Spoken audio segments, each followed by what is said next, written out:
Hello and welcome to the Relistenables. I want to start today's episode by talking a bit about a movie a lot of you would have seen called Get Out. So roughly a third of the way through Jordan Peele's film, the main character Chris, played of course by Daniel Kaluuya, is walking around the large gardens of the country home of his white girlfriend's parents. He's accompanied by his girlfriend's father, a character who is seemingly eager to prove his status as a very reasonable, liberal man. At one point, the father goes on to explain to Chris, an African American, that he would have voted for Obama for a third term.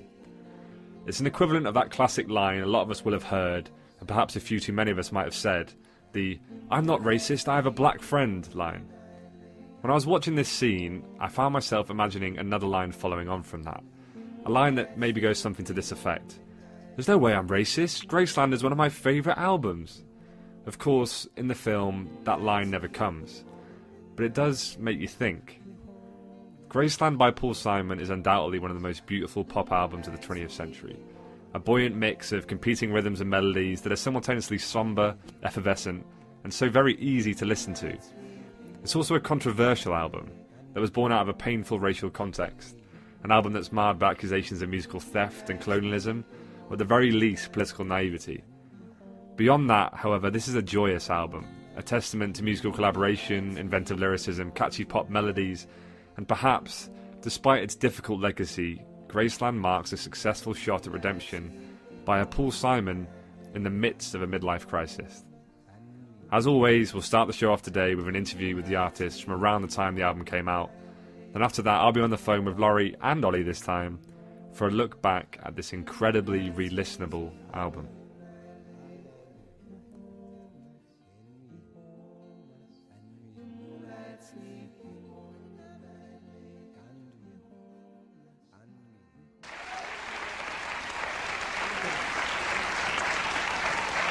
I've been thinking about this for a couple of days. At this point in your life, it must be very gratifying to you, at this stage in what has been a very long, productive, successful career, that you are able to produce a piece of work like Graceland, which is as good as your best work, if not the best you've ever done. Is that a question? Is it gratifying? I don't know exactly. Yes. I just wanted to say that. But I mean, thank you. Does that ring a bell with you? Because if you're in it for the long haul, as much as you may not try, there's always probably some pressure to top yourself, perhaps. I don't feel a pressure to top myself. What I'm interested in is, actually, whatever I'm interested in. Mm-hmm. And in this particular case, the area that I was interested in became a popular hit. In the early days, when I had hits with Simon and Garfunkel, everything that I was interested in or wrote was also of interest to my generation, so they were hits. Yeah. Then you drift off into your own area, and they're not hits. But in this particular case, people liked Graceland and South African music as much as I did. Right, and it must have been very, very satisfying to you, though, for several reasons. But and I don't want to belabor this, but it seems to me like after you've been doing it for 20-some years, to at this stage be able to, find that magic again, that must have been very exciting. My point is that it's not like finding magic again. It's just doing. I do my work because I'm interested in my work. Right. So I don't feel it's a question of. You mean I found magic because it was a hit? Well, yeah. I guess those were not the words that I really should have used. I know. Actually, I know what you mean. Yes. Yes, that's right. It was an exceptional experience in that. I really enjoyed it, and also it was recognized on a popular and critical level. Yeah, that feels good. That feels good. Welcome to the Relistenables. We are here live in Manny. I'm at Big Ol's house is it rainy Manchester? Not really. 25 degrees if you ask me. Pretty sunny right now. So those of you wondering what Ollie's address is, it's 2... Not going out. I'll bleep it out later. That's... and we also have Laurie on the phone in Barcelona. Laurie, how you doing? Very good, mate. Very good. I'm a bit chapped to hear that it's 25 degrees in Manchester, where it's fucking raining here in Barcelona in Spain. So weird. Glad to hear that Ollie's dress has been leaked. Feel free to dox him, anybody. This is a complete, not to get derailed so early on, but there was the BNP leak for members of the BNP party in the UK, and all their addresses were leaked a couple of years ago. Oh, really? I went back on it recently for some reason, and I googled my hometown, which I won't put out on here, or maybe I will, and I'll beep it out later. And mate, there are a depressing amount of BNP members in my hometown, but we're going to move very quickly. I think some or whatever the European constituency was had the highest votes in history in terms of electing BNP members. Fucking awful. Anyway, let's quickly move on from that. It is our first ever three-way episode. So I'm hoping the fact that Ollie and me are kind of live in a studio of sorts with our microphone means that we'll have a bit of a better sound quality this time. Right now we have Laurie through the phone and then being played through a Vox amp to the mic to try and pick him up. So to all the neckbeards on the Shoegaze subreddit who were getting rowdy about the low fidelity sound on the last episode, fuck yourselves, because we should be back to normal now. I got one of the guys to delete his comments, by the way. He ended up deleting it. Did he delete his comment? So that guy who was giving us a load of shit on Reddit about being like low fidelity. That was a good comment. We love Reddit. We basically rely on it to promote half of these episodes, so no real bad words to say about them now. There's a lot to be excited about this episode besides the three-way debut. I've made some new jingles for some of our categories, which you both have heard, guys. Listeners will hear them later. I'm quite proud of them. There's also some new segments, some new categories. I am slightly concerned already that there's going to be a complete change in tone between the introduction to this episode and this conversation now. Because in the introduction, I tried to be fairly serious and genuine about some of the issues surrounding this album. And now, I won't lie, me and Ollie are getting a bit loose. Sipping a beer. We have a bevy on the go. Special group. We have an Estrella on the go. We thought we'd go with Estrella for the Barcelona connection, of course. Yeah, but we will try and toe the line between seriousness and a bit of kind of light-hearted talk as well. So this week, to start things off, we have a new segment called Flex on 'em, sponsored by Happy Meal, in which we all try and flex on each other about who heard this album first. That said, Laurie, you were chatting a lot of shit to me about how this album was playing in your birth room. Do you want to tell that story? Yeah, I mean, it was May the 13th, 1996. It was a cold, crisp morning in Leeds. Big up Leeds? In Yorkshire, mate, if you're familiar with it. And as soon as I was sort of shot out of the room, I just, first thing I remember taking in was the sweet accordion intro of The Boy in the Bubble. That's the Boy in the Bubble. Actually, I was nearly going to be called the Boy in the Bubble as it came out. But no, in terms of flexing on you guys, I really want you guys to go first so I can just absolutely crush you with my mad flex. All right, I'll go first, then Ollie can go, then you can go. I think, like a lot of people, this album, it's one of those albums that you kind of used to have, at least for me, in the car on, like road trips, like Abergold, like all the Simon & Garfunkel, like all the Beatles album, the Red and Blue Beatles albums. I always used to listen to them in the car. So I think I probably heard it first when I was like, I don't know, 7 or 8, 8 or 9, 9 or 10, that kind of age. But I mean, I didn't really get into it in a formal sense until much later on, probably in my teenage years. Ollie, I know, got into it a bit later, but do you want to do your little flex? So I'm not going to lie, this is the only album by either Simon or Simon Garfunkel that I've ever listened to. And I heard it for the first time. That was a shock horror coming from Laurie's microphone there. And I can tell you the exact date that I listened to it because I basically had an agreement with my uncle while I was at university that he'd send me an album every month, just like a little CD with a letter, just stuff that he thought I should listen to. So the kind of things he sent me like Kind of Blue by Miles Davis, the soundtrack to American Beauty. Which is now cancelled, so moving. And he sent me Graceland in October of 2016 with a little letter that I actually kept, and I might just read it out dead quick because it's not particularly long. Hi Oliver, a bit later than promised, here is Graceland by Paul Simon, probably one of the most prolific singer-songwriters of the last 40 years. It was recorded in the mid-80s, and whilst there are some 80s characteristics, the bass sound in particular, it's not a classic 80s album, but it is a classic album from the 80s, if you get what I mean. It was very controversial at the time because Simon went to South Africa during the apartheid era and recorded township musicians, so there's a very African vibe to it. It's quite a mix of styles, impossible to categorise.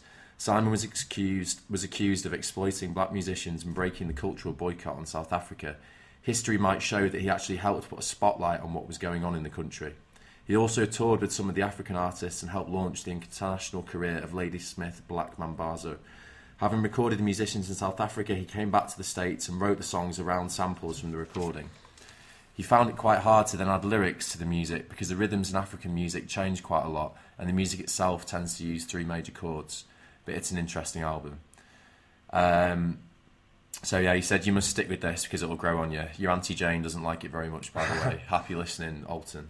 I tell you what, that is a top uncle. You know, like the platonic ideal of an uncle is the kind of uncle who like sends you music and writes lovely letters to you. So he'll definitely be listening to this as well because I mentioned we might be doing an episode on Graceland. So yeah, Uncle Alton, big up. Thanks for introducing me to this record. Uncle, he sounds like he's sort of avuncular in every definition. Definitely.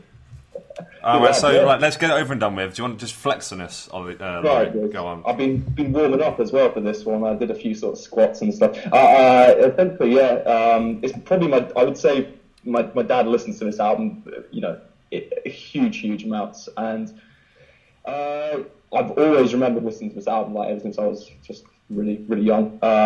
He was always putting it on. I remember actually thinking the artist was called Paul Simon Graceland, like Simon with his middle name. Well, like Ladysmith Black Mambazo, Paul Simon Graceland, that kind of 3 triple-barreled name or whatever. Exactly, and if you look at the album cover as well, it's written along the top, Paul Simon Graceland, True. Like that. So I was always sort of like, can I bring Paul Simon Graceland into school and stuff? And I actually did. Bring in to my year 5 classroom to my quite wacky teacher called Mrs. Cook, who was an interesting character. She basically brought the album in when I was a kid, and she was like, "Yeah, absolutely, I love this album too," because she had been traveling around Africa and all this sort of stuff like that. So I always loved Barman's Souls of Issues. And yeah, essentially just from when I was really young. I don't know exactly when, I couldn't pinpoint it, but I remember just being sort of obsessed with this album. Probably the first album I really got into as well, beyond Flood by They Might Be Giants. But yeah, this to me is classic in fucking absolutely every way. I've known it for a very long time indeed. But yeah, Flex over. So, I mean, I will say that was a very dignified flex. I was expecting you to be a bit more brutal with it. But you win this first inaugural episode of Flex on 'em, sponsored by Happy Meal Limited. Ooh, flex. Anyway, let's kind of get into our first segment, which we kind of loosely call Bait Internet Research, Half-Assed Research, etc. We usually start off with a look at the year the album came out, of course. But this album came out in 1986, which is the same year as The Queen is Dead. So I want to avoid rehashing all the stuff we talked about there. So if you want a deep dive on that year, on the music and movies of that year, please just go listen to that episode. Instead, I thought I'd bring up some kind of more obscure or kind of vaguely interesting stuff that happened in 1986 that we've not mentioned yet. So some things that happened I'll throw out there. Oprah Winfrey, her show started. There was the first Studio Ghibli film. The M25 was finished and circling London. And then this one is a quiz for Ollie, and you, Laurie, to an extent, but I kind of feel that you won't get the answer to this. So, Ollie, can you name who won the 1986 World Cup and which teams played in the final? 86. 86. So it's a big year, I will say that. It can't be. It's not Argentina, is it? Yeah, so Argentina won. Argentina beat... That was the Maradona. It was the hand of God, yeah. Argentina, I reckon, maybe beat West Germany. Big shout, yeah. It was right? It was West Germany. Yes, get it. Fair enough. So yeah, there was Hand of God from Maradona, and then also almost sharing a name. Musically, basically Madonna dominated. She had her album that rose to the top of the chart. She was kind of the most significant musical output of the year in forms of popular culture. Movies we talked about, as I said on the previous episode. So I thought instead we could chat a bit about the Oscars that were the other week, or the other month now, I suppose. Yeah. mainly because I think it serves as a good segue, or the Best Picture winner, Green Book serves as a good segue to the album and is kind of relevant culturally in some ways. I'll also say that it's probably taken the throne of worst ever Best Picture winner from Crash, which is a film, I may add, that Ollie defends and Ollie loves. So. I thought it was all right, because I heard you two slagging it off in the Sufjan Stevens episode. I quite enjoyed that film. I thought, don't get me wrong, I thought Brokeback was better, but I didn't think it was a horrific movie. So we'll talk... Well, it's just all right. That's the thing. It just doesn't deserve the Best Picture. It's not a terrible movie. See, I disagree. But it's just a bit... Just didn't deserve it. I agree with you, though. I think, one, it's just kind of like, but it's also... Some of the politics of it are really problematic, perhaps in the same way that they are to this album.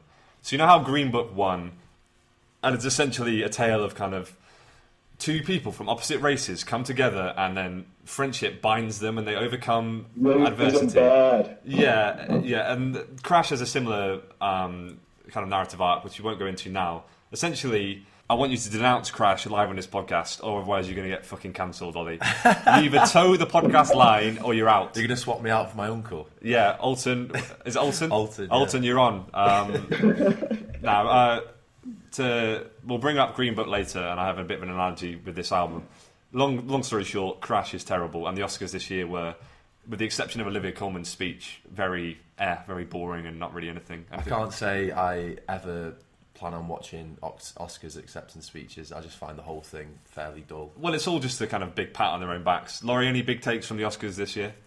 I didn't catch as much as I usually did of it, but I liked Coleman's speech, as you say. I thought that pretty much, it was a bit of a dry year as well, this one. There wasn't a lot of good stuff going on with it.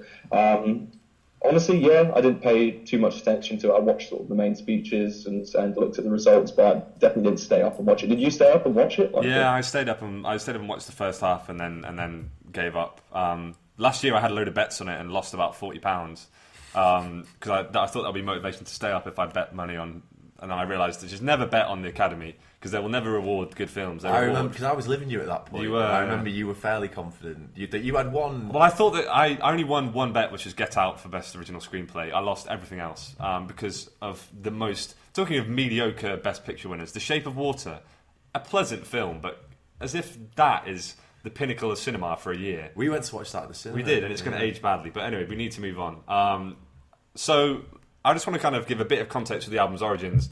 Ollie's uncle has already done that to an extent, which is quite helpful. We'll go into a bit more detail.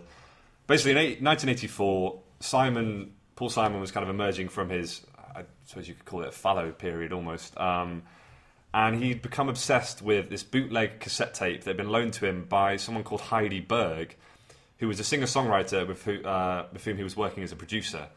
So he said that it reminded him of 1950s rhythm and blues, and he kind of made a habit of scat singing melodies over it that summer.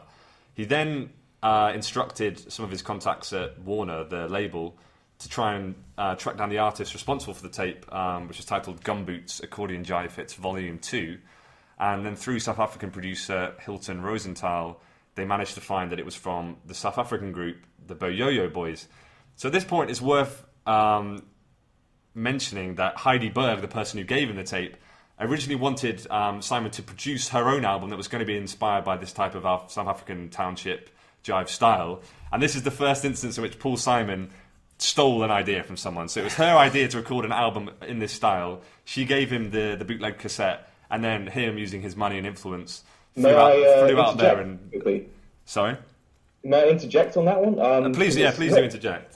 Not the case that it's the first time Paul Simon's ripped somebody off. I meant certainly not the first. I meant the first in this podcast. Yeah, no way the first. I mean, he ripped off hard the Jackson C. Frank as well. Produced his album, and he was actually the producer on the first Jackson C. Frank album, and then ended up, recording Blues Run the Game as a B-side on Parsley Sage Rosemary and Thyme, one of the Simon & Garfunkel albums in '66, I think it was. Yeah. And didn't give him any credit. Jackson ended up spending the rest of his life basically trying to track down Paul Simon for royalties, ended up homeless on the streets of New York. But that just goes to show a little bit of Paul Simon's character. Yeah, and this is something I think we will come back to a lot over the course of this episode, is that, I'm not going to put this tactfully, Paul Simon is a bit of a prick, or in fact quite a large prick. And I think we can delve into that in a bit more detail later on. But that's the first instance in which, to do with this album at least, there are accusations of theft, and not quite appropriation, but certainly intellectual theft.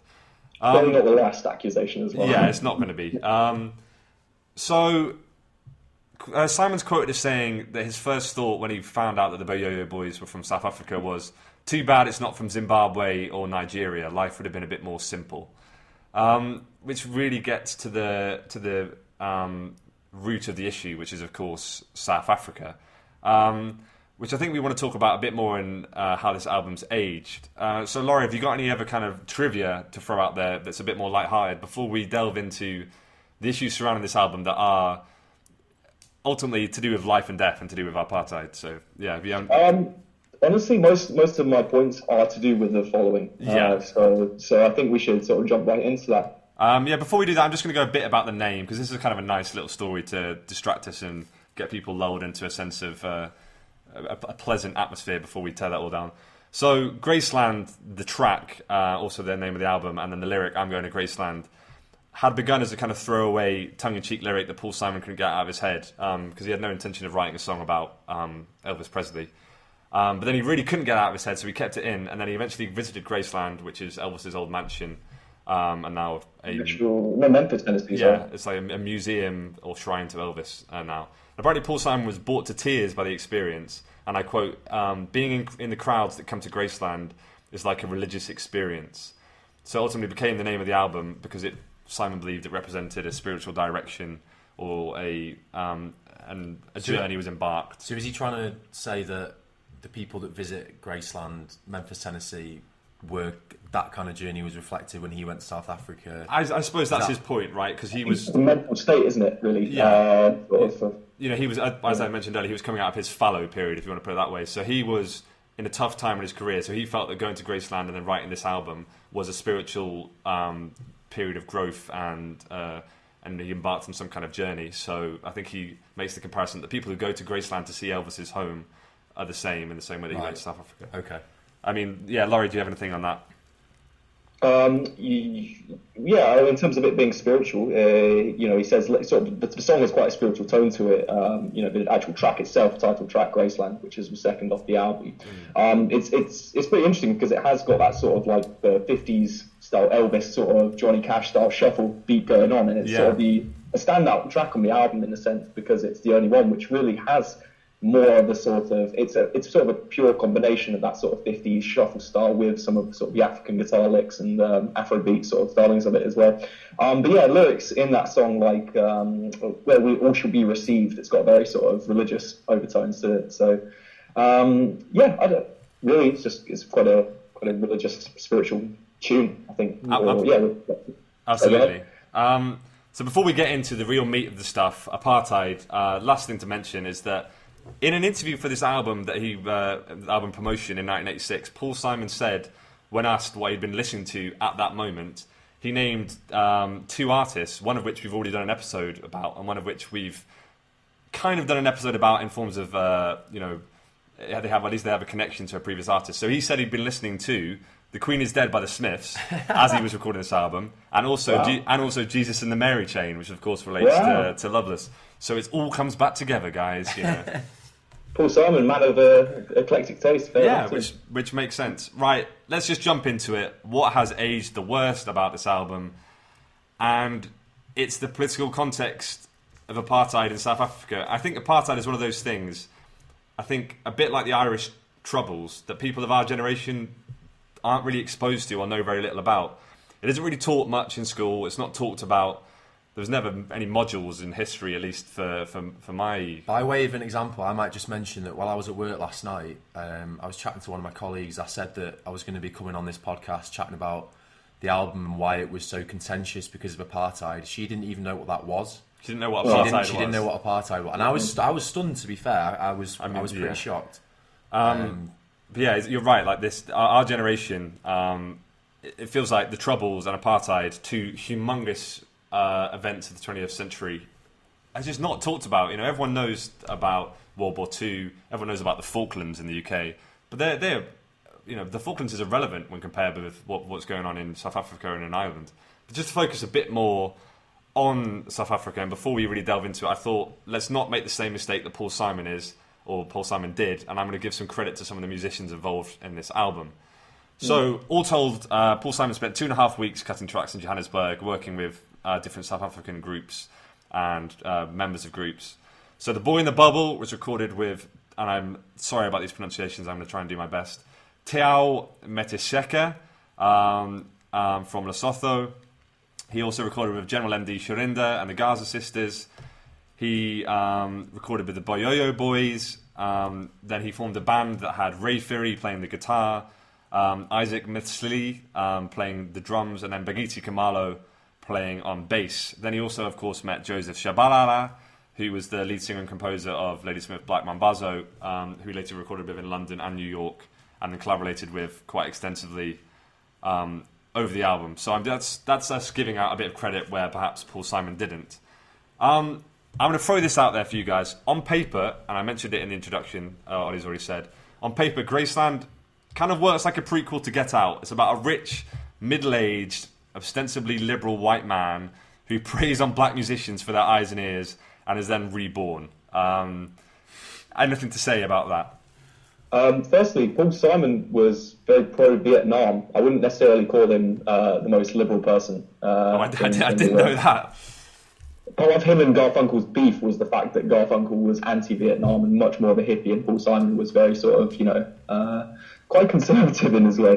But yeah, no, it's a good shout. Honestly, he is. Paul Simon. Looking back on it, it's like I think it was a force for good in terms of bringing a lot of South African music to the forefront and world music in general. You know, Peter Gabriel had an album that year as well, which had quite a lot of world music going on in it as well. And Talking Heads as well, but... Yeah, So to give some counterpoint, so the issue, I think, and Ollie can expand on this a bit, is it follows the basic dynamics of colonialism. It's go and get the good stuff from Africa, bring it back to the new world, polish it up for presentation to a global market to make money. I'm not saying this is Paul Simon's at least conscious intentions, but there's something troubling about a wealthy American star using again is a loaded word, but working with these people and then bringing it back to the West. Ollie, I mean, it's interesting because what you're saying about kind of recording it, packaging it up. Even in the recording process, I kind of got the impression through watching. I think Laurie, you've not seen it, but Jamie and I have watched a documentary called Under African Skies, which kind of charts his return to South Africa 25 years on from releasing the album to kind of work with the musicians and play a bunch of gigs at the same time. So obviously the documentary crew are kind of speaking to some of the names that Jamie's just mentioned. I remember there's a section where he's talking to Isaac, who's the drummer, if I'm right, Jamie. Yes. He's chatting to Isaac, and Isaac's kind of saying the way the recording sessions, the way the jams would run is Paul Simon would basically say, "Okay, just stop. Now do this. Now do that. That sounds good. That's what I want to hear. Play it like this." Do you remember that? Yeah, and if you watch the documentary, there's some scenes where you really get a sense of Paul Simon's controlling, or some of the legacy he has as a controlling narcissist. Because there's moments where he literally points at people or just kind of commands them to do something or to play this certain way. And I'm not sure he realises he's doing it, but it makes you just feel a bit kind of... And I think his argument would be that he was, quote unquote, kind of treating them as equals, paying them... I mean, I read somewhere that, for example, he was paying the musicians $200 a day for these recording sessions. Which was three times industry rates or something like that? Yeah, I mean, I think even if you were a musician in Johannesburg at that time, you'd earn $15 a day, and he was paying them $200 an hour. So that his counter argument would be, they were being well remunerated for what they were doing. But I agree with Jamie. There's something something just straight uneasy about it. Well, not to mention that... It's got a bit of a white saviour complex, doesn't it? And that's the problem with this album a little bit. It's not just the white saviorism, but as much as the fact that, just to get into some of the realities of apartheid, because it's not something I know a huge amount about, but this, researching this album has taught me some stuff. The musicians would come to record in the studio with Paul Simon, and then towards the end of the day, there'd be this, and it's mentioned in the documentary, that there'd be this atmosphere of tension because Paul Simon would realise that a lot of these musicians didn't have I guess the word would be licenses or... it's like an identity card. Yeah, an identity card to be out at night in Johannesburg. Wow. And they would have to... they would only feel at ease to play when they knew that they had a lift back to where they were living. So they wouldn't be able to get public transport back to their home because that would be a violation of their curfew. And you can understand, which is just grim, and that's not even getting into the violence against them. But there's institutional... they were literally second-class citizens in their own country. And I think a lot of people talk about how Paul Simon made their careers, right? It's particularly with Ladysmith Black Mambazo. But the problem wasn't that they came on tour with him. The problem was that when they finished the tour with him, they had to go back to a country where they were second-class citizens. And it's like, oh, great, they're paying them well. Great, they're giving them a profile. But it doesn't do anything. They still can't ride a bus at night, This is something that's referenced because obviously as part of the documentary, Simon goes to speak to Dali Tambo, who was kind of president of... He was the son of the president of Africa. Son of the president of the ANC, but then also president of Artists Against Apartheid. And he says in the documentary, he's actually speaking face to face with Paul Simon, and he says all the people you performed with then returned to a country in which they had no citizenship, no rights. As people, it may have been good for them in terms of their career, spreading knowledge of music, but they are individuals, and we were a nation under apartheid. Whatever is good for the nation comes first, not individuals. Yeah, and it's worth mentioning then that the main issue out of the ANC that they had with Paul Simon was that Paul Simon didn't ask. He just went to South Africa. He didn't think to talk to the African National Congress or try and get their permission or run it past them. Yeah, I know a lot of English musicians, especially more sort of with political leanings, weren't very happy about it at all. I remember, I think was it Joe Strummer and Paul Weller? Very unhappy about him. Paul Weller and Billy Bragg, I think. Billy Bragg as well, Billy Bragg, that's right.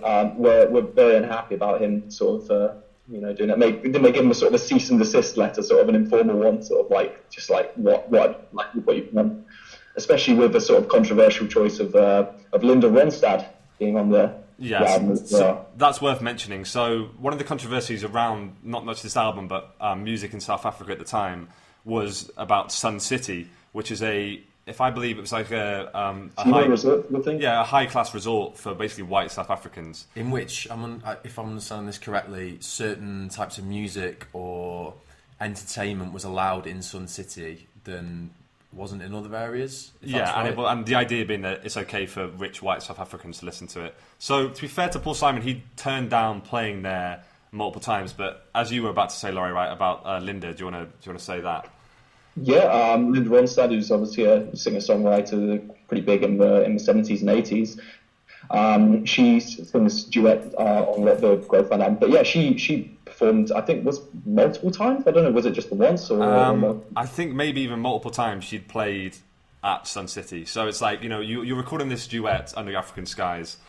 Why would you have to pick someone who's already broken the cultural boycott? And that's the overriding theme I get with Paul Simon. It's not one of malicious intent. It's one of such fucking blatant naivety. Like, you have a duet. Do you think it was naivety? Because some people theorise that it was sort of a... Well, you think it was something more... the base of the detractors. Well, you think it was more cynical than that? I mean, him probably talking to her about recording it or something like that, she would have said, I went to South Africa and it was great, and I played in this casino resort full of all these rich white people, and I don't know. I think maybe it's too naive. He's a smart guy, brilliant mind in terms of composing and lyrics, and it doesn't necessarily translate to him being, say, informed on global issues or whatever. But I think it's maybe a little too naive. Well, this is the thing. Sorry, but the documentary, and it's no coincidence that the documentary has a lot of access to Paul Simon, because I'm sure Paul Simon, he was involved in the production of it. But it tries to reframe this whole debate as it's Paul Simon, the artist, with this pure artistic goal, versus the ANC, who are like dogmatic, cruel, we hate art, and it frames it very, very cynically like that. There's even one point in his chat with Tambo where he apologises on behalf of the artists, and it's kind of like, who anointed you leader of like art in this decade? Like, it's all just very kind of self-anointed. You know what I mean? So yeah, this is where my Green Book analogy comes in. So Simon Wright has always insisted that the whole experience was genuinely collaborative. The musicians were paid. It was about the joy of the music. You know, the creation transcended all the racial tensions and the problematic dynamics, whatever. And we talked about it being a bit naive. So Green Book, I think it has a similarly basic view of race. The idea that these conflicts and problems that are as big as apartheid, are as big as race in America, can be solved by stuff like friendship or music or creativity. And it neglects to acknowledge that the institutional realities of apartheid in South Africa at the time, in the same way that Green Book fails to acknowledge racism in the South in 50s in America, isn't as simple as friendship or music, right? You know, the thing that made this album great, and to be fair, Green Book's not a poorly made film, is the sense of creation. But what this album doesn't do, it didn't stop South Africans being legally classed as second-class citizens. You know, it doesn't. Neither does Mahershala Ali and Viggo Mortensen's good performances, and then becoming friends as characters, overcome the difference. The violence against Americans right now by the police against African Americans by the police in the US going on at the moment. So, like, the larger problem or issue at hand is that as humans, right, we like to see clean-cut, black and white. Pardon the pun, I suppose. Narratives of redemption in our music and our films and our lives generally. But the reality is that any fight against systemic prejudice is never manifest in a way where one album or one film can solve it, because these things are messy and they're protracted and they're non-linear. So, I mean, either Paul Simon is incredibly naive to think that this album healed racial tensions, or he's being willfully ignorant and he knows how much he stands to benefit. I mean, what do you guys think? Is there a judgment you want to make? Ollie? I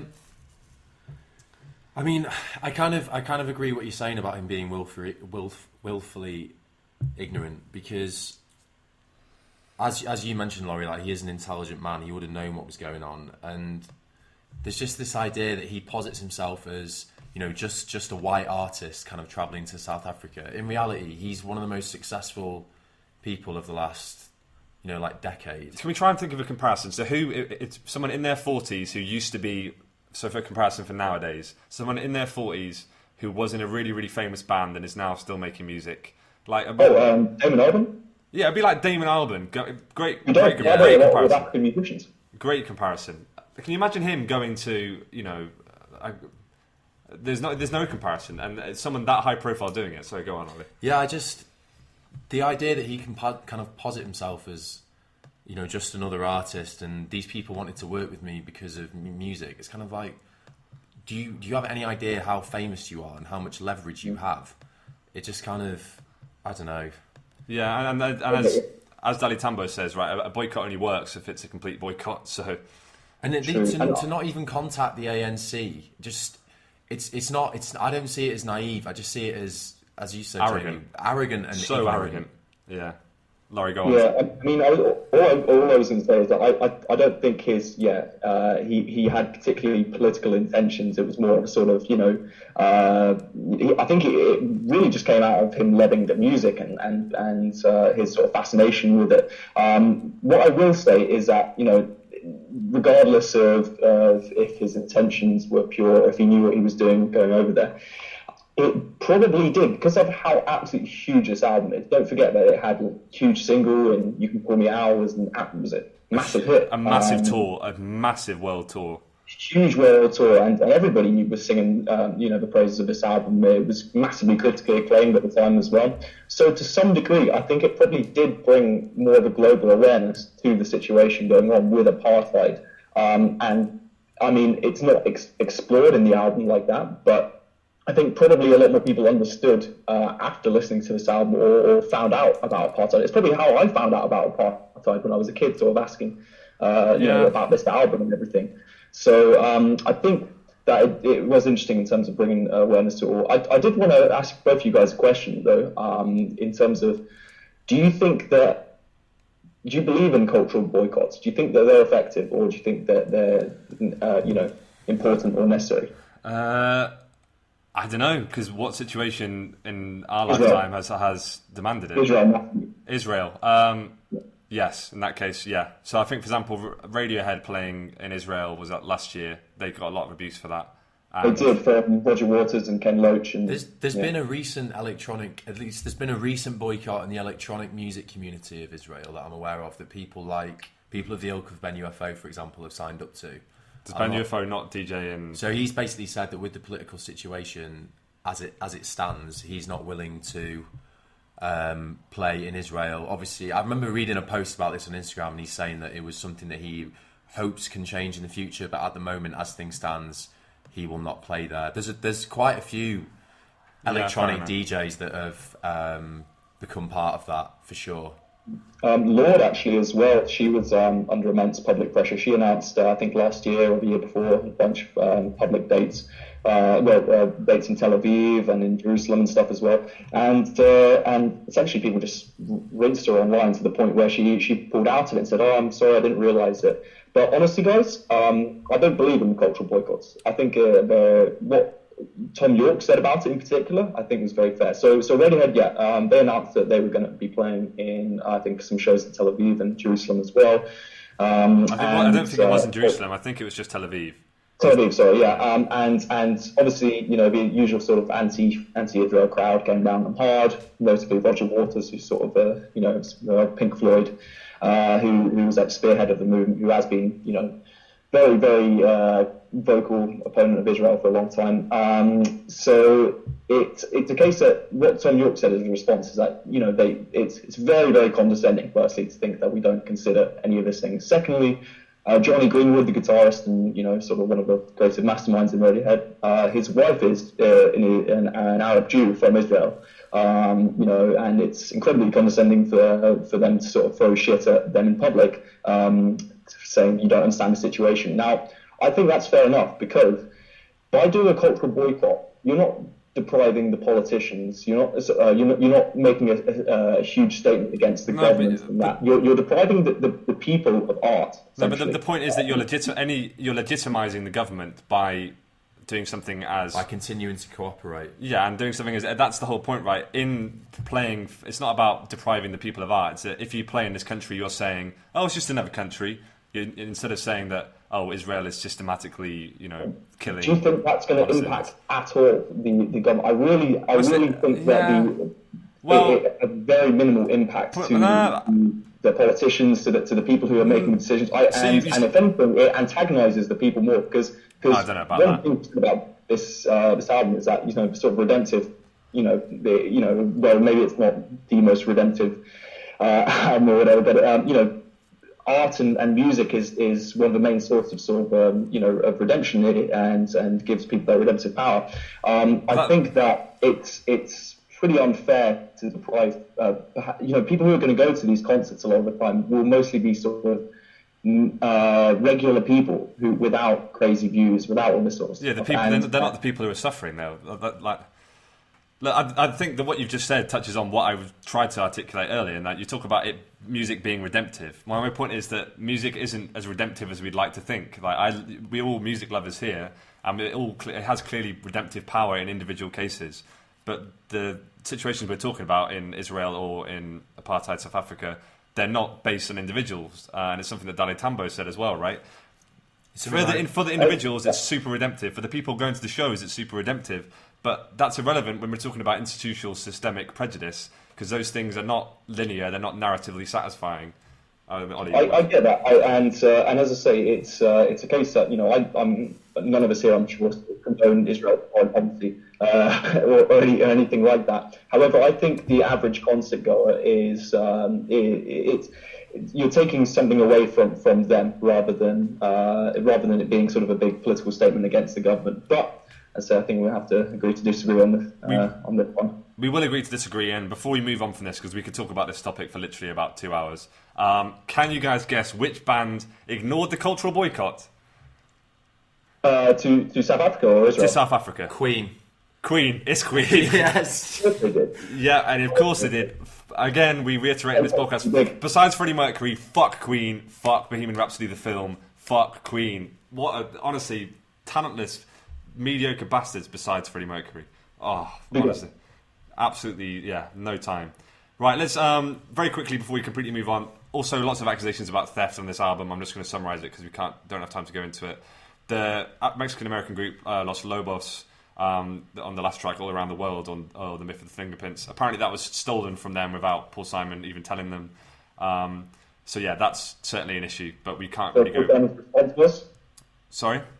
Joe Paul Simon, when they questioned him about it, when they were like, hey man, like, we're going to get any credit, like, at all on this, do you know what his response was? What?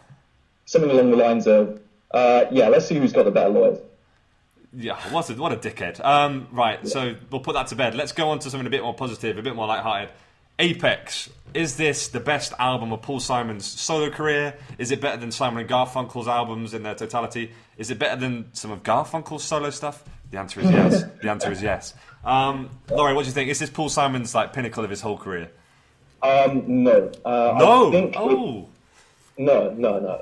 I think it's definitely one of the greatest hits. I think Paul Simon's first solo album, post Simon and Garfunkel, is absolutely classic as well. If you haven't given it a listen, there's some really, really cool songs in it. This album is...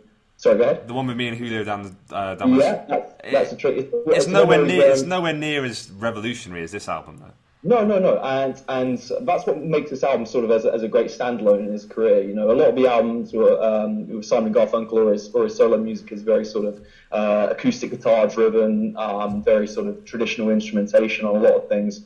And this, what makes Graceland so great is that there's no acoustic guitar on this goddamn album. Paul Simon is known as a fantastic fingerstyle guitarist as well as lyricist.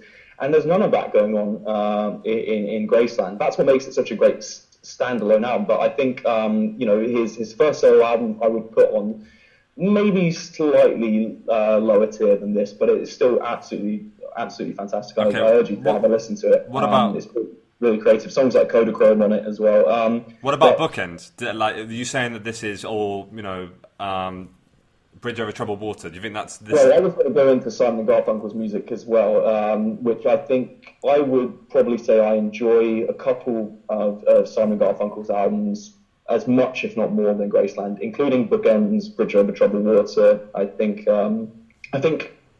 Listen, man, you know I love Simon and Garfunkel. I've got all of their albums in vinyl. I love this shit out of their music. I grew up with it. I think all 5 of the albums that they did, the major albums, if you exclude the Graduate soundtrack, were all absolutely classic. And they're one of the few artists where I can't tell you a song I dislike on any of their albums. I like every single song that they ever released. Fair enough. Yeah, it's a big statement, and maybe I'm blinded by nostalgia to a degree. But I can always delve back into their music, and I'm always impressed by how beautiful it is, how. And things like Bridge Over Troubled Water, don't forget, have a crazy amount of different styles going on.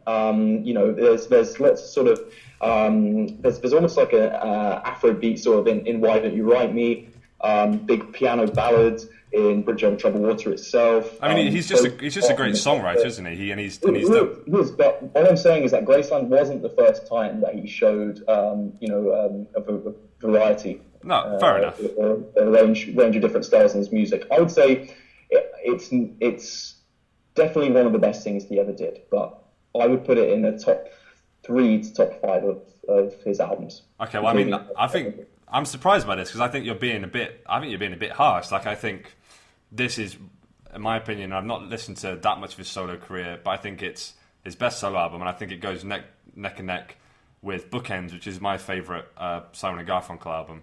Ollie, you've not listened to much Simon and Garfunkel. Yeah, this is my slight problem with coming on this podcast with you two, is that this remains the only thing that I've ever listened to by Paul Simon. I remember, Jamie, you recommended to me to listen to Bookends a while ago, but I think I was cooking at the time, so I wasn't really listening to it properly. I was messing my spag bol up, so my concentration was elsewhere. Okay, well, let's kind of, as a compromise between the 3 of us, it's near the top of the apex, but we can't say without a doubt the best. Is that fair? Yeah. No, I'd say that for sure. Yeah. An interesting aside, do you know what Garfunkel was doing at the time that this album was being recorded? I can tell you. So He was probably acting, wasn't he? he was acting, yes. I think he was recording filming Catch 22 at the time, but he was also recording an album called The Animals' Christmas, which is a pop album composed by some guy called Jimmy Webb that tells the nativity story from the perspective of the animals. So to give you an idea of the massive gap in talent between Art Garfunkel and Paul Simon, there you go. He's recording a nativity album from the animals' perspective. Slightly different levels of artistic intention. While Paul Simon is making fucking Graceland. Didn't Watership Down? It was quite. Was it in the '80s, early '80s? The animated film with it. You guys seen that? What, the Watership Down? Of course, classic. Yeah, and Garfunkel did the theme to that. Really beautiful track. Man. I thought it was. Who else is featured on that soundtrack? Because there's some other. Isn't Phil Collins or something? I don't know if Phil Collins is, but or Chris de Burgh or someone like that. I can't remember. Oh, Chris de Burgh. I did not expect to bring him up today, to be honest. Please, moving on. All right, moving on to. Just quickly, there is a phrase named after it. You've been Garfunkeled, like you've just been put second place. People say, "Oh, you've been Garfunkeled." That's like, nah. Well, you Garfunkeled Graceland. You Garfunkeled it ahead of his fucking first solo album. I like that album. Like, I love Me and Who Lay Down by the Schoolyard. That is going to age poorly, mate. That comment from you, I think. Listen to his first solo album again. I think you'll find that. But it's not Graceland, man. Come on. No, it's that's what I'm saying. It's very different. It is very different to Graceland, but each have their own merits. Right. Moving on to, I think, underrated. I'm going to throw out loads of stuff. And you guys can kind of stop me or interject. So, to be very specific, the guitar tone at the start of Under African Skies, the bass solo in You Can Call Me Al, Paul Simon's lyricism, the guitar tone at the start of Crazy Love. What else have I got out there to throw out there? The fact that it's a collaborative album and he basically invented sampling. Blah, blah, blah, blah, blah. Anything you want to stop me on there, Laurie? I'm a little confused as to the invented sampling thing. I'd like you to explain that a bit. Okay, so I was being a bit facetious, but so you think of a guy like Kanye West, right, who makes an album, particularly think of an album like My Dark Twisted, God, I'm going to mess up the order of it now. My Beautiful Dark Twisted Fantasy. He made that album very collaboratively, right? He got in loads of different people. He basically got used other people's talent like an orchestrator, He was like he was coaching a basketball team, and he brought out the best from all these different people. Yeah. Paul Simon he basically did that with this album. He went to South Africa. He brought out the best of the Boyo Boys, out of Ladysmith Black Mambazo, out of all his band, and then he put it all together. Something that Frank Ocean does a lot now. Loads of artists do this. They bring in other songwriters. MGMT's new album, they wrote songs with Ariel Pink on there. And Conor Moccasin, yeah. Conor Moccasin. Like, you get these artists who. And to my knowledge, and this maybe is a claim that I can't back up, but I can't think of an artist who was doing it to this extent before Paul Simon. So that's my point. It's a collaborative album in every sense of it. And I don't think that was happening before. And I think modern music is so based on that idea of producers and songwriters and artists coming together. And I'm not sure that it was done to the extent that it was now. The other thing, I guess when I was talking about tones and bass stuff, I just wanted to give a shout out to the production, because this album sounds so clean, so airy, but then all the instruments come out. So was it Roy Halley who produced it? Yeah, it was. Roy Halley, he did everything Simon & Garfunkel from day one as well. He produced all the Simon & Garfunkel albums. I think he even played some drums and stuff like that every now and again on some of their music. But he's sort of Simon's long-term producer. But absolute don of a producer. Shout out Roy Halley. He's underrated as hell as a producer. I actually remember. I think I was reading today that because I know Jamie, you were shouting out the bass. The bassist, yeah. The bass on You Can Call Me Out. Baguti Kamalo's But it's recorded and then played backwards. So the bass solo, which is about 8 seconds long. Towards the end of the song, it's 2 bars play, or maybe 4 bars played, and then they looped it backwards and then played it next to each other. So it's an impossible solo to play. but it sounds amazing. It sounds fucking sick, if I dare use Well, that word. for the bass player's birthday on that day as well. Was it the bass player's birthday? I didn't know that. That's great. Yeah. The bass lines generally in this album are. I think that might be my number one underrated thing I'm going to throw out there. I think the bass. I agree massively. Like, it's partly it's because of it's fretless bass as well. He's playing on all, so it's got that sort of little segue to gliding in My Bloody Valentine, that sort of dipping in and out slightly of tune, but yeah, really, really beautiful. I think the guitar work as well, like you say, is massively underrated. The guitar work is. It carries half of the song, like just those really sweet chorusy licks, which sort of dance all over the place. It's beautiful really strat tones. It's just catchy as hell. Like, if anything, this album for me just makes me want to dance. Yeah, it's a great pop album, isn't it? Yeah. You know, you get beyond all the other stuff.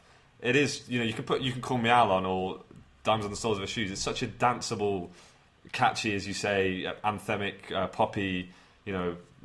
Almost like chart music to an extent, really, isn't it? Yeah, some of the tracks for sure. Yeah.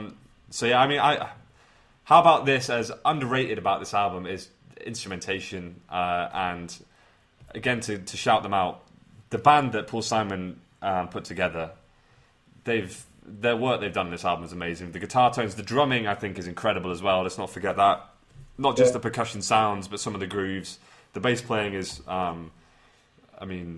some of my favourite bass playing, I think, on any record. Yeah, likewise. It's very melodic, but incredibly rhythmic as well, and so groovy, so buoyant. So yeah, amazing. Any other underrated stuff you guys want to throw out? I'm pretty happy with that, to be fair. Right, which brings us on to another new segment. So if you listen to, was it Illinois? I think it was the Loveless episode. In fact. Laurie brought up Robert Christgau. Am I pronouncing that right, Laurie? Yeah, Christgau, I think who is kind of the preeminent rock critic of American culture, I'd say, of the past, 50 years, 60 years? Yeah, I just said, I listening to the Relistenables episode, you asked me who he writes for, and I didn't hear it at the time, but he wrote for The Village Voice. The Village Voice, okay. Well, I mean, what's great for us is that all of his archives are all archived on one website, so you can read every one of his reviews that he's ever done on one website, which is where this segment comes in. So we're thinking every week or every episode we do to pay a homage to him, and also because he happens to be great at giving pithy, insightful observations about an album and an artist in a way that perhaps we should be doing and don't quite manage, considering that's the point of the podcast. So, to give some more context, so I'll read out his, or an abridged version of his review, and then we can talk about it a bit. So he says, or said rather, opposed though I am to universalist humanism, this is a pretty damn universal record. Within the democratic bounds of pop accessibility, its biculturalism is striking, engaging, unprecedented, sprightly yet spunky, fresh yet friendly, so strange, so sweet, so willful, so radically incongruous and plainly beautiful. The singing has lost none of its studied wimpiness, and Paul Simon still writes like an English major. So true. But this is the first album he's ever recorded. It's the first album he's ever recorded the rhythm tracks first, and it gives up a groove so buoyant you could float to Zimbabwe on it. It's the rare English major who can make such a claim. So I think, he's literally captured the album so beautifully. What did he rate it? So this is the even more interesting thing. So I went back and looked at how he rated all of the albums we've done so far. So Illmatic, Loveless, and Illinois all got A-, which is pretty formidable. The Queen is Dead got B+, so he was not a Smiths fan. And I remember that when I read his review, he has some pretty choice words for Morrissey, as you might have expected. Who's certainly a Marmite character, isn't he? So can you guess what he gave this album?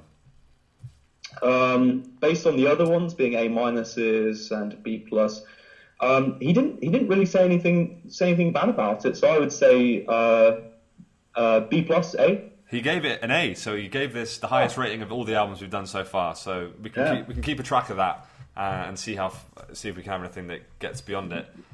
Big up Christgau.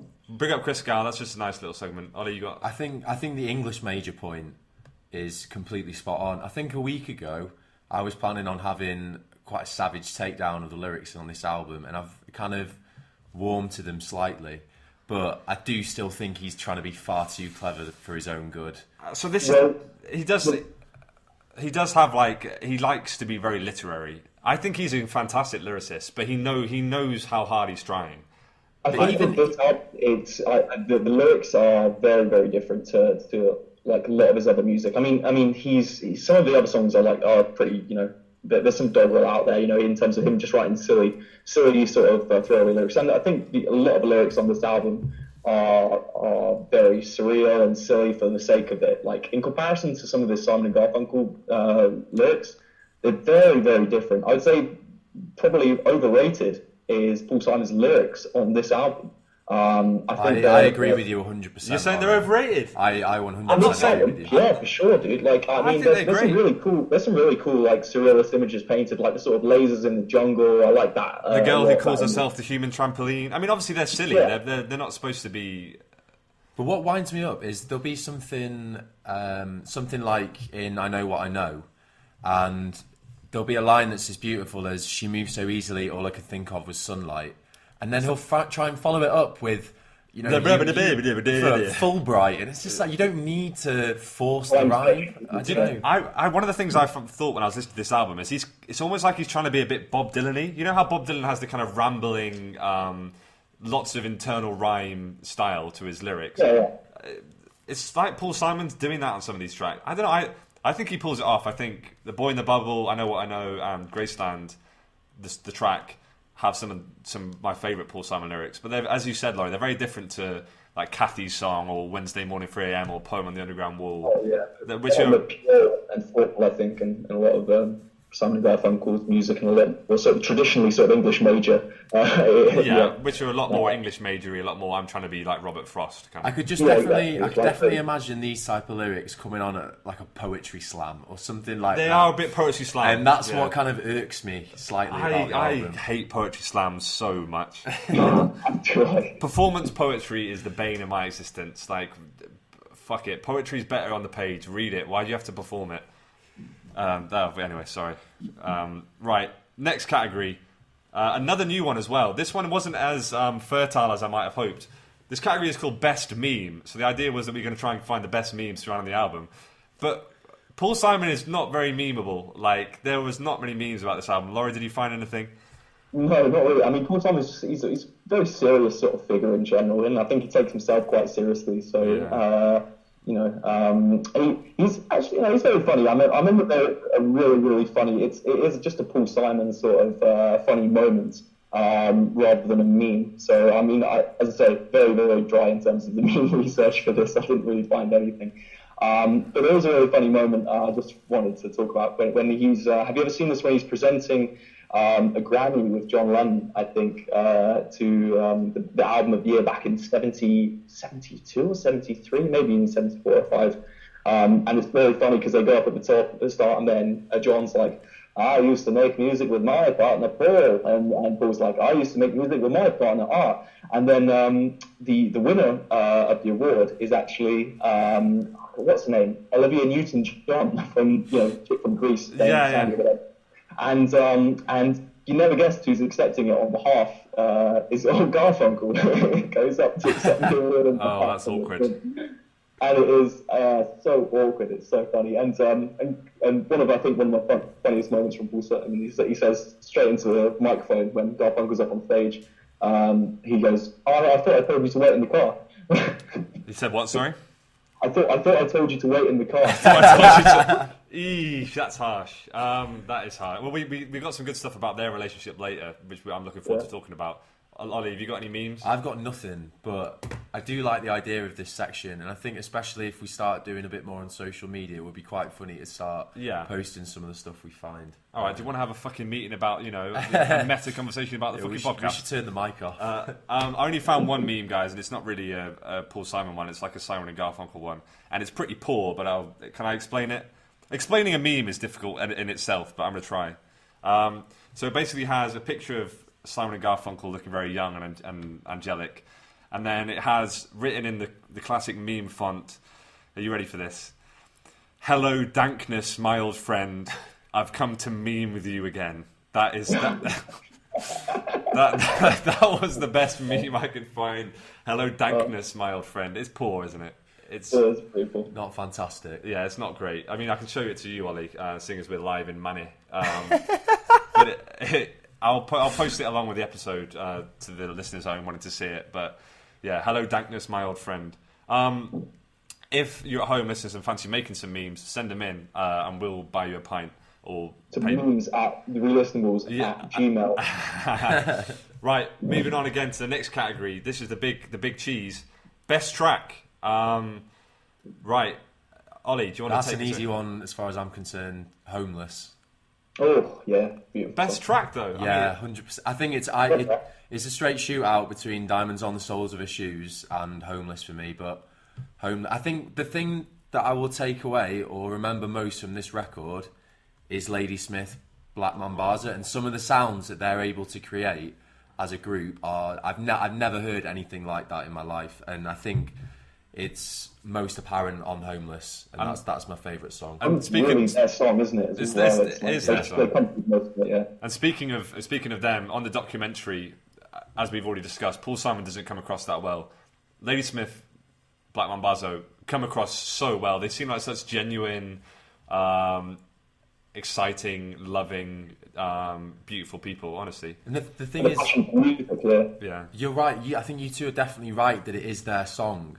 But that's why I don't think you can give it to that as the best track on the album. What I like the most about it is the way that their kind of the ensemble of their voices and Simon's kind of faint. Simon's voice. How did Robert Christgau put it? Simon studied wimpiness. Yeah. But it's so when he comes in, it just cuts through the whole thing. Yeah. And the unison of all those voices. It's a beautiful song. It's amazing. So I definitely agree that you guys are right. It's Ladysmith's song, but I think the way they work together is fantastic. So it's your favourite song on the album? Yeah, definitely. With Diamonds on the Soles of Her Shoes. That would be a very close number 2, because I think when the trumpets... and it has some of them at the start as well. But I think it's probably quite revealing that my 2 favourite tracks are both of the kind of more prominent Ladysmith ones. Yeah, fair enough. Laurie, you agree, disagree? Because I'm going to throw out Under African Skies, Graceland, the song, and You Can Call Me Out as surely contenders as well, no? Yeah, absolutely. I would say that The Boy in the Bottle as well is one of my favourites as well. I think that the accordion coming in at the start is so gnarly. It's an album, the instrument that sort of permeates the album. You know, it's found throughout the whole thing. It's really sort of, if anything, as prominent as the guitar in the album. You know, it really features a lot. But I love The Boy in the Bottle. I love Graceland. I Know What I Know, I think, is a really, really cool song as well. If I were to push you on it and say, give me your top 3 like we did with Loveless. I know it's difficult. Under African Skies. No, so which order is this? I couldn't possibly give you an order for the top 3, but I'm gonna say You Can Call Me Out, Under African Skies, and Homeless, which actually run numbers tracks 6, 7, and 8 on the album. Me and Ollie was talking earlier. The middle of this album is cracking. I mean, I think the last 2 songs are probably my least. But that's about it. I think for me, I'd go with Graceland. I don't know how you can't put Graceland in there. I think that's one of the best songs. I think that's one of the best songs I've ever heard. I think it's such in forms of lyrics, theme, music. I think as far as lyrics of the album go, it's beautiful. I think as far as lyrics of the album go, one of the 2 lines from the chorus in Graceland, saying "losing love is like a window in your heart," that gets me every time. That's one moment where I'm kind of okay. That wouldn't be heard at your average poetry slam. That's a pretty good line. Yeah, he's a great lyricist. Okay, well then, if we were to average it out between so I had Graceland, Under African Skies, and Homeless. Laurie had Under African Skies, Homeless, and You Can Call Me Out. I had Diamonds on the Soles of Your Shoes, Homeless, and I'd probably have Graceland in there. So it's okay. So there is some. Homeless is the winner. I guess Homeless. You know what I mean? Though, like obviously, probably the most beautiful song on the album, but it doesn't feel quite like a Paul Simon song. That's why it would be like giving saying the best track on a Kendrick album is the one which features Drake or something. It'd be like, come on. But actually, that's a terrible analogy, but you know what I mean. I know what you mean, but I think part of it, even though it doesn't feel separate from the album, and I think that's important. I think true. I think that it still is very, very much a part of the album, and though it's not the most Paul Simon heavy of the tracks, I think it's just unbelievably beautiful, and it's probably the most atmospheric track, and the most sort of one which actually puts you in that sort of African setting. Jesus. Same with Under African Skies. I feel does that a lot as well. Moving on to the hot takes, big questions segment. I'm really excited for this, mainly because this is the first segment of ours which has a new jingle. So I made this jingle in about 5 minutes the other day. I spliced various things together. I edited it on some real BTEC software. I'll play it for you guys, listeners at home now. Oh, mama, too hot, too spicy. It's really nice. You've kept it moist. It's smoking. So, yeah, someone asked me, do I smoke meat? Oh, mamma mia, that take is fucking spicy.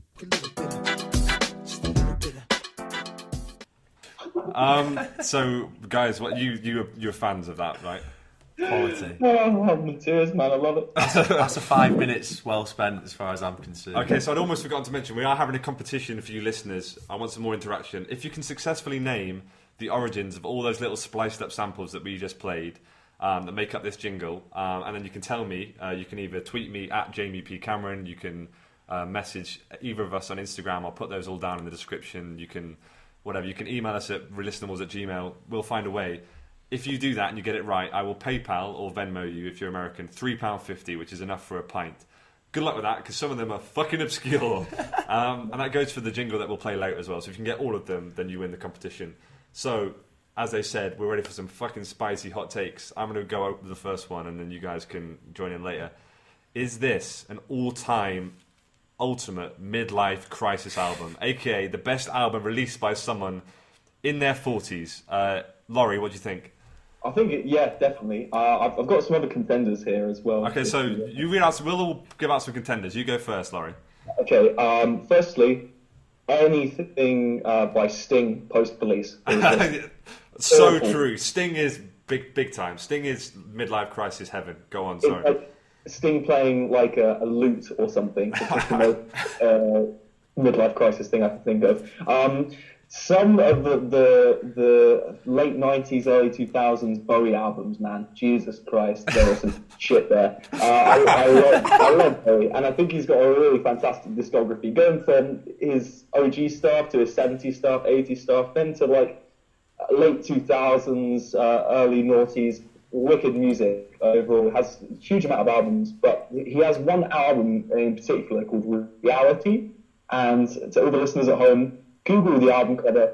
That'll tell you absolutely everything you know. If you guys get a chance while you're there, Google Reality by David Bowie, and it is the most awful album cover. And it's so representative of the music, which is pure trash as well. Very midlife crisis, Bowie. Very shame. Any more you want to throw out there? Yeah, I mean, we were saying a little bit before this, a lot of Sun Kill Moon's music. Yeah, Sun Kill Moon is perhaps almost competing with Paul Simon. Every song he's released after Red House Painters is mid-life crisis as fuck.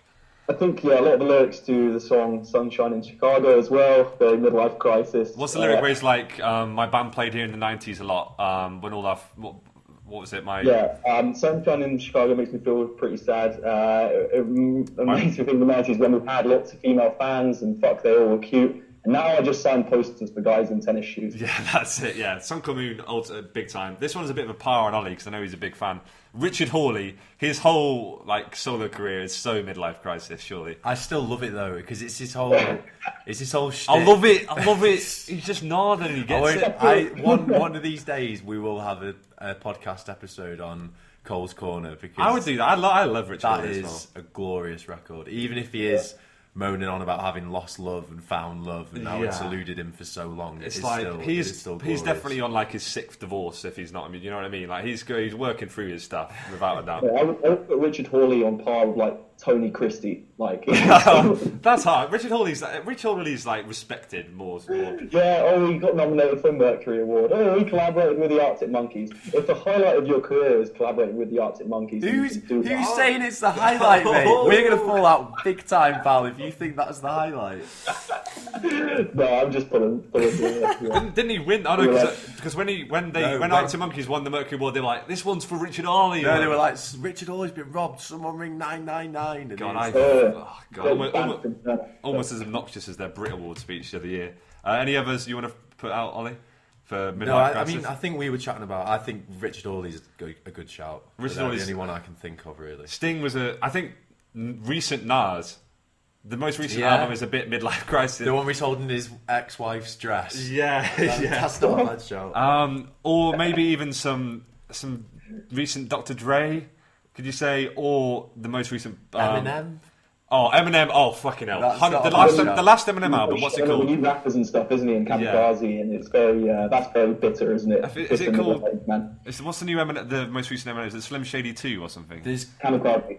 Kamikaze is utter dog shit. But there's another one he had called Recovery that was all about his kind of. Yeah, but he wasn't quite midlife then yet, though. Recovery was the one before, wasn't it? It was Relapse.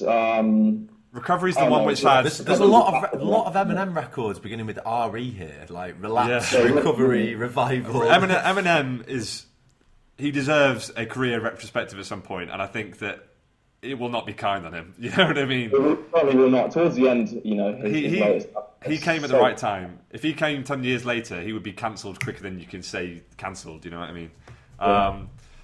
I think the most recent Pink Floyd, or most recent, it's probably about 4 years ago now, but the Pink Floyd album, or whatever it's called, Endless. Yeah, that was a very midlife crisis. Some stuff about Paul Simon, just to give some context with his midlife crisis. So he was 43 when it came out. His marriage to Carrie Fisher had just fallen apart. He went to a different country, experimented a bit. He was a bit bitter about it all. Midlife crisis. Moving on to my second hot take, which is to do with this kind of. Is You Can Call Me Al not only a midlife crisis song, but a song about erectile dysfunction. So bear with me. This is a fan theory that I found out there on the internet. So just to give you some lyrics, I'm a little bit soft in the middle now.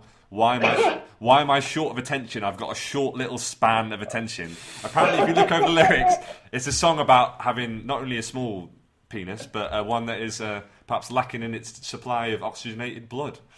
I've actually got a bit of a follow-up there, because I haven't had that theory about it being about Paul Simon's subpar member. Subpar member. What a phrase. I thought it was. You can tell that the beers are going a bit higher, can't you? Anyway, sorry, go on. Yeah. I read a fan theory about You Can Call Me Al, saying that it was actually about him being an alcoholic. This stuff's something I read years ago. So it's not just, you can call me Al, like an alcoholic. There is that, but there's obviously the lyrics about disenfranchisement. In the last part of in the third verse, when he's talking about sort of he's in a foreign land. But the main point which backs that up is that he says, "I can call you Betty." Now Betty Ford Clinic, maybe. Most of the toilets, the rehab centre. Paul Simon's midlife crisis. He turns into alcoholic, and it's his song basically admitting that, And then what happens when you're very drunk? You get a little bit soft in the middle now. Jet fuel can't melt steel beams. Right. Anyway, Laura, you said you had some spicy takes. So are they going to be spicier than that? Yeah, absolutely. So, firstly, Graceland as an album eclipses the entirety of Vampire Weekend's catalogue. I mean, obviously it does, but I still like Vampire Weekend. That's like saying Vampire Weekend genuinely made some really, really good albums. I know it's trendy to hate on them because they're kind of like northeastern, Ivy League kids or whatever. Vampire Weekend's first, second, and third albums are all really good. So they've recently reformed, haven't they? 1, 2, and 3. Sorry? Do you mean Graceland 1, 2, and 3? Well, no, that's true of the first album, which is a massive Graceland rip. But you listen to some of the, you listen to Modern Vampires of the City. that has, that doesn't just go down the Graceland mold. I don't know. What I'm saying is Vampire Weekend are better than you're giving them credit for. Yeah, whatever. Oh, whoa. Ollie, back me up here. You like Vampire Weekend? Yeah, I don't know, it's kind of interesting because I remember in the documentary they actually interview Vampire Weekend. Yeah, Ezra says something about it. Koenig, I want to say I'm saying that right. Yeah. And he's kind of saying that the group all remember driving along, kind of similarly to you, Laurie. So I don't know why, maybe you and him are kindred spirits, that he kind of says that he remembers going on car journeys with his parents, listening to Graceland. Maybe you guys are more similar than you know, mate. Yeah, well, I do have a propensity for bowling shirts and and loafers. See, I understand, as I said, they're a very easy band to slag off because of that whole, we went to Colombia and wear, like, bowling shirts. But I think that they've made respected music, so your spicy take has been denied by the committee.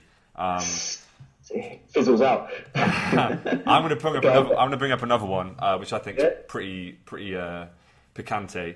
And that is Paul Simon is the most famous sufferer of the Napoleon complex besides Napoleon himself.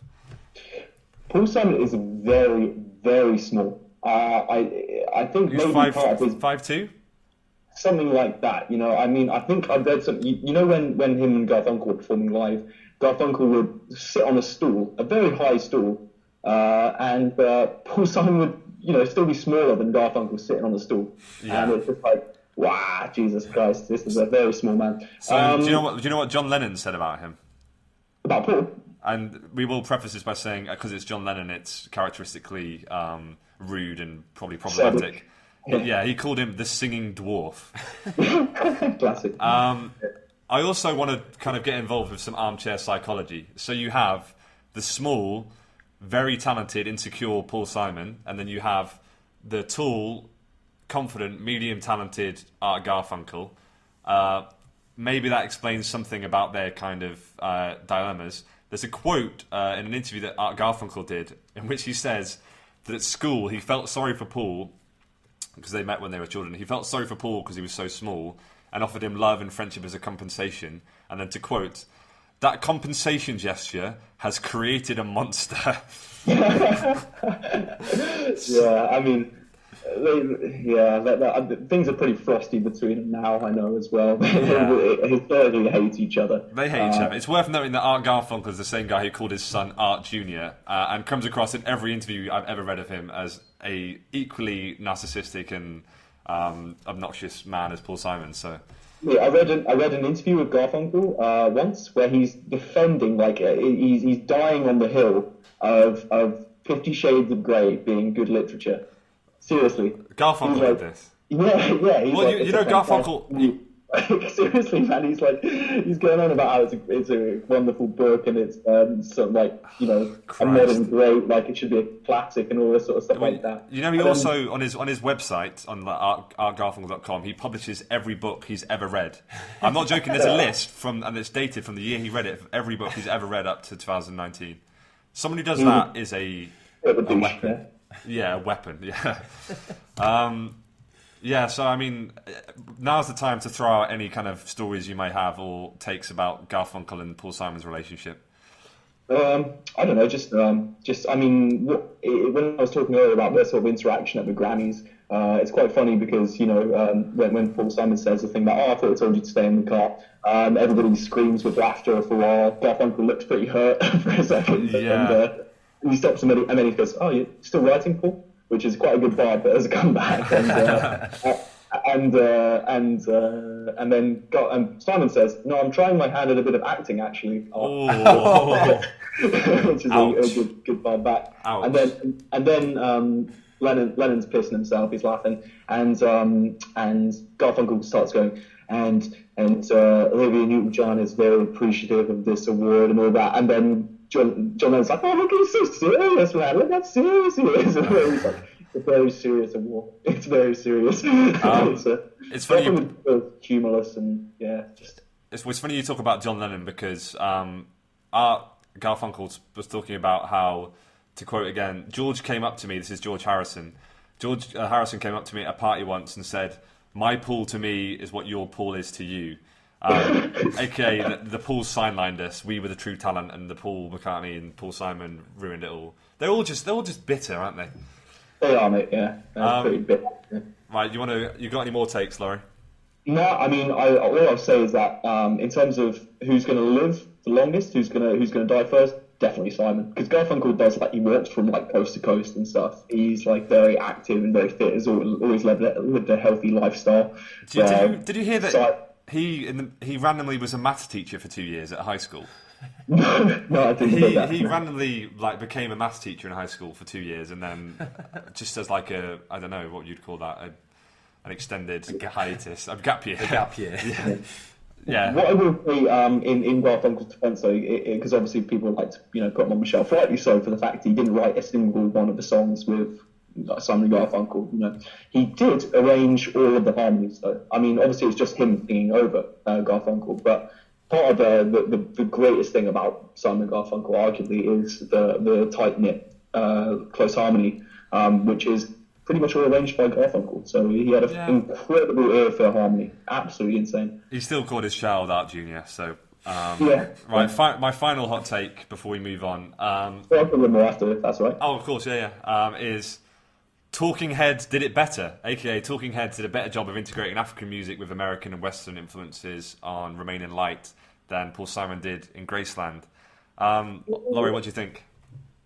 Different. I think they both had sort of different approaches to it. One appropriated it and one didn't. Sorry? One was an appropriator and someone who broke a boycott, and one wasn't. I think that's probably fair. I'm being facetious, yeah. Yeah, but no. I mean, fair point though. At the same time, I think it's not as prevalent it's more sort of a texture. It's more of a part of the equation in Talking Heads music. While I think it's the definitive thing about Graceland is that it's sort of relies pretty much entirely, like it's like 80%, 90% sort of township style music. I can't remember what's the actual term for it, because people call it township. Township jive, but then there's a different name. But also, Talking Heads were doing it. They were using a different kind of, because saying African music is like saying Western music. There's so many different styles. Music or something like that. I mean, Talking Heads were more influenced like Fela by Kuti and African beats, and high lifestyle stuff.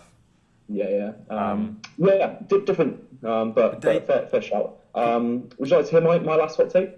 One step, Ollie. Well, I was just going to say, because it's interesting that because David Byrne's in the documentary, he says something great in it, and he's kind of talking about Graceland with regard to Simon's previous solo work, and he kind of says something along the lines of, I kind of liked Paul Simon's first stuff, but this Graceland album, and he kind of does like a little fist bump, then he goes, there's a little bit more low end going on. So that's quite a good quote, actually. He also says something else in the documentary that I thought was really interesting. I'm trying to find where I wrote it. Oh yeah, so he says, and this is kind of a good thesis for popular music generally, he says, the reason we're so attracted to African music is because all popular music is African in its way, which is so true. All Western popular music is basically ripped from African music. Based on the blues, which comes from spirituals, and spirituals come from the pentatonic scale brought over by the slaves. And well, I mean, Western music didn't have syncopation until No. So 100%. So what's your hot take then, Laurie, to finish this off?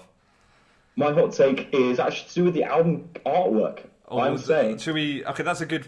It will lead us in nice. Do you want nice segue? In fact, do you want to save it so we can introduce the album cover Hall of Fame and then you can rip it off there, or do you think it works better beforehand? Right, yeah, sure. We'll save it towards the end. Okay, so to go into our last segment, which Laurie's summed up very nicely, it's the album cover Hall of Fame.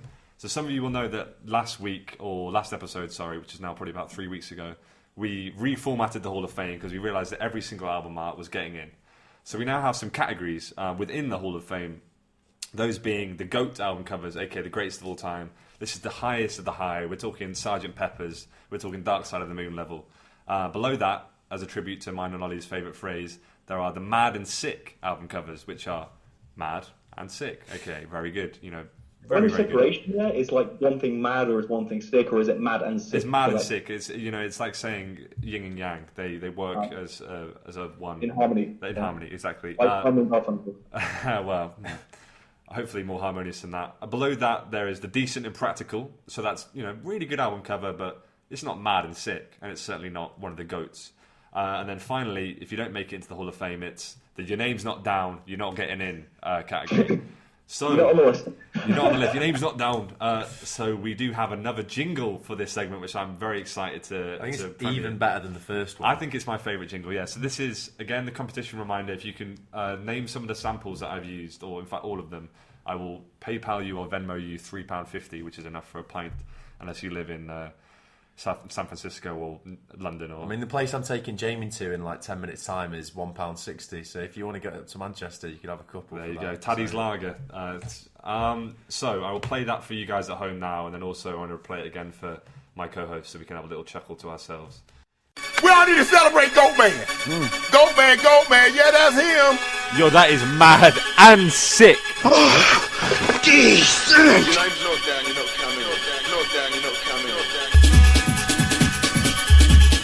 Hall of Fame album covers. So there you go. That's the jingle. So yeah, competition. If you can name all of those things, we have Goat in there. We have Mad and Sick. We have Decent and Practical, and we have Your Name's Not Down. You're not getting in. So, Laurie, deliver your hot take about the album cover. Kanye ripped off the album cover for My Beautiful Dark Oh, so true. He did. The square middle. Yeah. I never thought of that before. You know what? He did, and he's actually made it better because Kanye reappropriated and successfully. So this will feed into your take.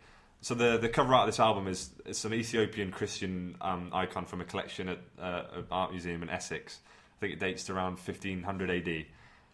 It's a bit bait, isn't it? You're doing an album around Africa, and you've taken some random arbitrary bit of African art from Ethiopia and made it. Yeah, it's like I'm not having it. I'm straight up saying it's not getting in. Well, the funny thing is that Kanye's artwork, if we do that album at some point, which I'd love to because I love that album, I reckon that's almost getting mad and sick. This is Your Name's Not Down, you're not getting in. I don't know, Laurie, what do you think? Oh, it's such an easy choice. It's so generic. It's hard to separate from my love for the album, but I mean, if I look at it objectively, sort of as a piece of art, and objectively, if I don't attach nostalgia to it, I look at it and compare it to the album. It hasn't really got much to do with the album at all. I like the shade, but that's about all I can say. What, the shade of the cream or off-white or whatever? Yeah, the eggshell. But I have to say, this is probably... you're sounding a bit like Patrick Bateman there. It's not on the list. It's not coming in. So is this going to be the first album cover that doesn't make it? I thought someone might make the argument for Decent and Practical. I thought... Decent and Practical, it's a cool aesthetic, and obviously it's inspired later albums. Kanye, you fucking bust. Anyway, it just doesn't really jump out to me. Jamie, what's your opinion on it?